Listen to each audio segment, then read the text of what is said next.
మంచిర్యాల జిల్లాలో మోంతా తుఫాన్ ప్రభావంతో పంట నష్టపోయిన రైతులకు భరోసా కల్పించారు కార్మిక మైనింగ్ శాఖ మంత్రి వివేక్ వెంకటస్వామి. చెన్నూరు సెగ్మెంట్లో వర్షాలు వరదలతో పత్తి, వరి పంటను కోల్పోయిన రైతులు ఆందోళన చెందొద్దన్నారు. పంట నష్టంపై వెంటనే సర్వే చేయాలని జిల్లా కలెక్టర్, వ్యవసాయ శాఖ అధికారులకు ఆదేశాలు జారీ చేశారు మంత్రి. ఇప్పటికే వ్యవసాయ శాఖ మంత్రి తుమ్మల నాగేశ్వరరావుతో మాట్లాడినట్టు తెలిపారు మంత్రి వివేక్.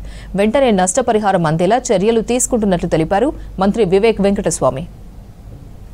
వారం రోజుల నుంచి ఈ వర్షాలు ఎక్కువ పడి రైతులు అందరూ కూడా పంట నష్టపోవడము, పత్తి రైతులు ప్రత్యేకంగా ఇబ్బంది కలిగింది. నేను డిస్ట్రిక్ట్ కలెక్టర్ గారికి, మన అగ్రికల్చర్ డిపార్ట్మెంట్కి ఆదేశాలు ఇవ్వడం జరిగింది. ఎక్కడైతే రైతులు పంట నష్టపోయినారో ఇది సరైన ఎంక్వైరీ చేసి నష్టపరిహారం ఇప్పించేలాగా మీరు ప్రభుత్వానికి రికమెండ్ చేస్తే నేను అగ్రికల్చరల్ మంత్రి తుమ్మల నాగేశ్వరరావు గారితో మాట్లాడి మీకు నష్టపరిహారం ఇంతకుముందు ఎట్లయితే ఇప్పించినామో ఈసారి కూడా పరిహారం ఇప్పిస్తాం.